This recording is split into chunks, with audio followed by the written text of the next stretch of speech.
बहुत धन्यवाद आपका। मुंबई मेरी सबसे पसंदीदा शहरों में से एक है। जब आज प्लेन लैंड किया तो इतना सुख का अनुभव हुआ। मैंने मुंबई में बहुत समय बिताया एक आप लोगों की तरह पत्रकार रहते हुए, तो मैं बिना किसी संशय के हमेशा कहती हूँ आमची मुंबई। मुझे मुंबई बहुत अच्छा लगता है सर।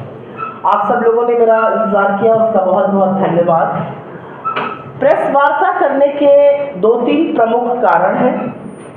आज ये देश चुनाव के मुहाने पर है, चुनाव की दहलीज पर है। 2 चरण हो चुके हैं, 5 चरण बाकी है। कुछ बड़े संदेश 2 चरणों से आ चुके हैं, कुछ मुद्दे बड़े बन चुके हैं, कुछ बेफिजूल के मुद्दे चल रहे हैं। आप लोग सब लोग बैठ जाएं। तो जरूरी है कि उन मुद्दों पर चर्चा हो जो असल मुद्दे हैं।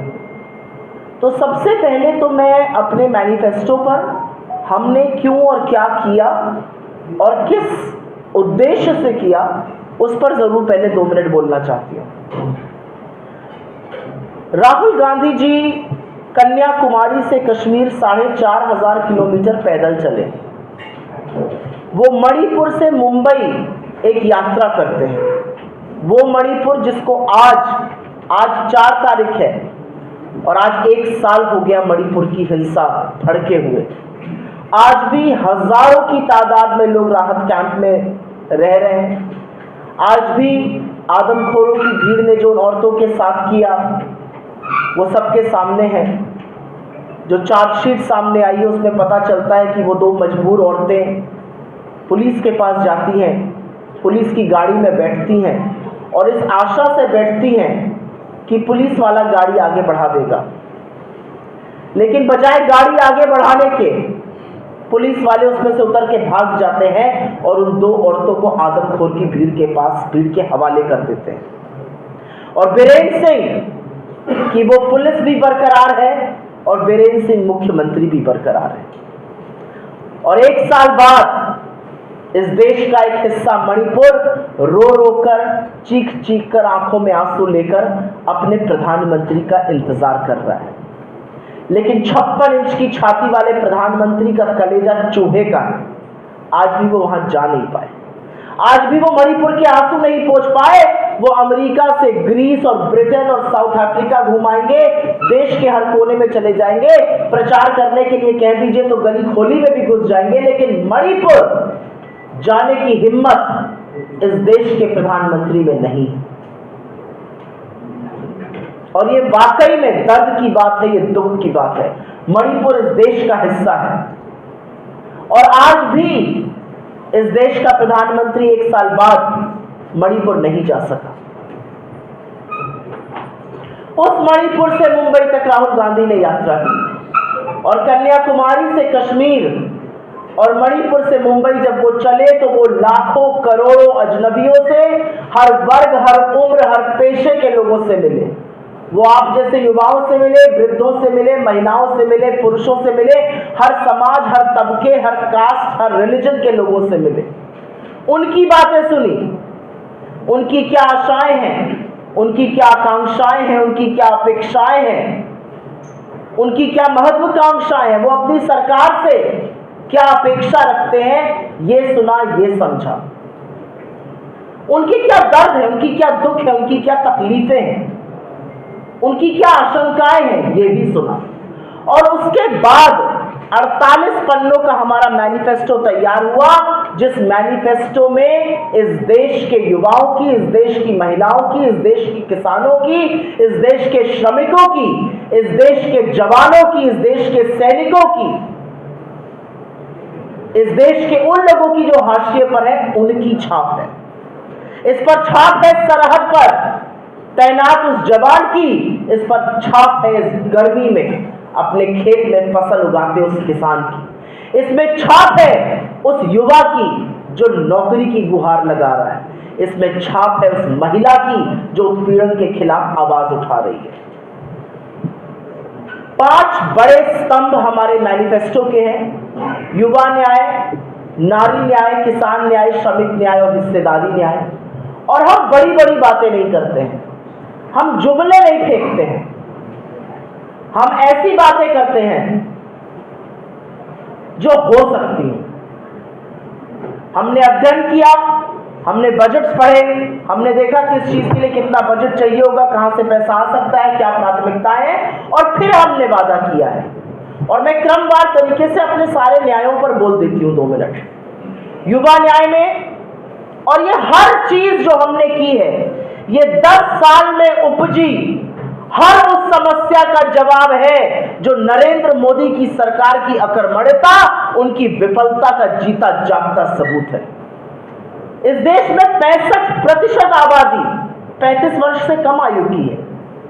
अगर आप पत्थर भी कहीं फेंककर पूछिएगा समस्या क्या है, तो 1 से 10 नंबर की समस्या बेरोजगारी है। लेकिन इस देश का प्रधानमंत्री से कहिए बेरोजगारी है, तो वो कहते हैं पकौड़ा तल लो।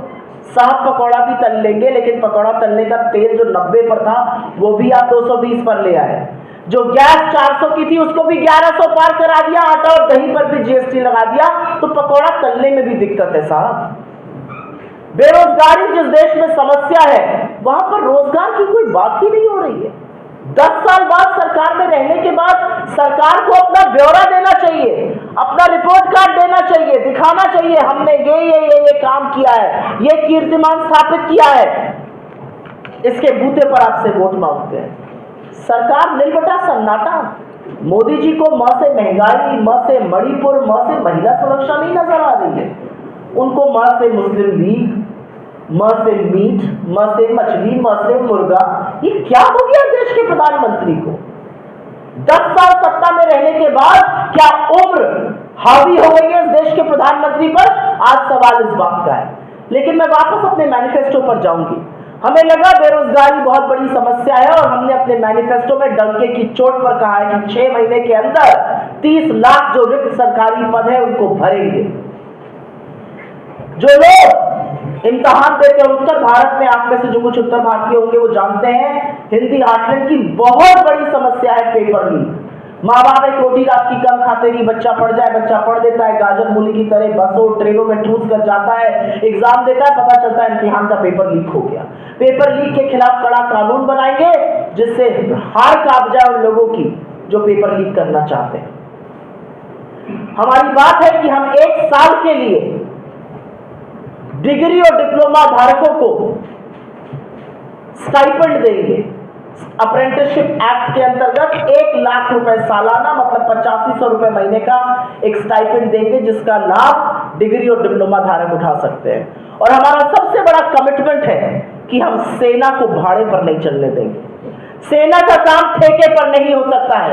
इस देश की भूभागीय अखंडता के लिए जो लड़का जैसलमेर की रेत में, तपती रेत में खड़ा है, जो सैनिक सियाचिन की हड्डी गलाने वाली ठंड में खड़ा है, जो चिरापूंजी की वर्षा में खड़ा है, वो भाड़े पर, वो ठेके पर नहीं खड़ा है। वो अपने प्राणों का बलिदान देने के लिए तैयार है।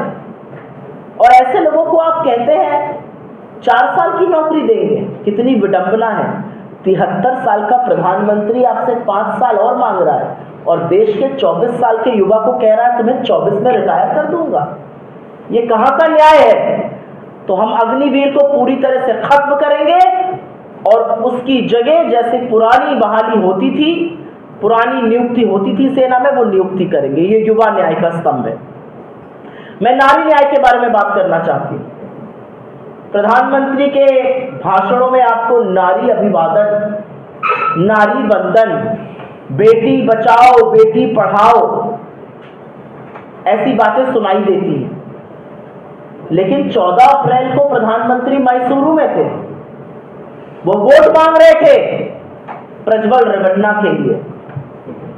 प्रज्वल रेवन्ना उनका और जेडीएस का संयुक्त उम्मीदवार है। प्रज्वल रेवन्ना एचडी देवगौड़ा का पौत्र है। प्रज्वल रेवन्ना एक राक्षस है, एक दरिंदा है। 3000 से ज्यादा जिसके वीडियो है, जिसने कितनी ही महिलाओं का यौन शोषण किया, मास रेप किया है उसने महिलाओं का, और उनको रिकॉर्ड किया है।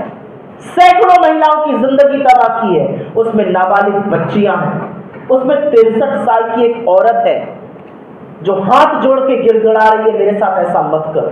उसके घर में काम करने वाली औरतें, उसकी पार्टी की कार्यकर्ता, उसकी पार्टी की जिला पंचायत की सदस्य। ये कैसा दरिंदा है? और क्या मोदी जी को इसके बारे में पता नहीं था? मोदी जी सब जानते थे। वो जानते थे क्योंकि मोदी जी के पार्टी के नेता ने दिसंबर में उनको, अमित शाह को और नड्डा को चिट्ठी लिखकर इसके बारे में अवगत कराया था। देवराज गौड़ा ने जनवरी में प्रेस कॉन्फ्रेंस करी थी। अमित शाह मैसूरू में फरवरी और मार्च में थे। वहां पर एसटी रामास्वामी और तमाम विधायकों और पूर्व विधायकों ने कहा था ऐसे आदमी को अपना उम्मीदवार मत बनाइए, ये दरिंदा है, ये राक्षस है।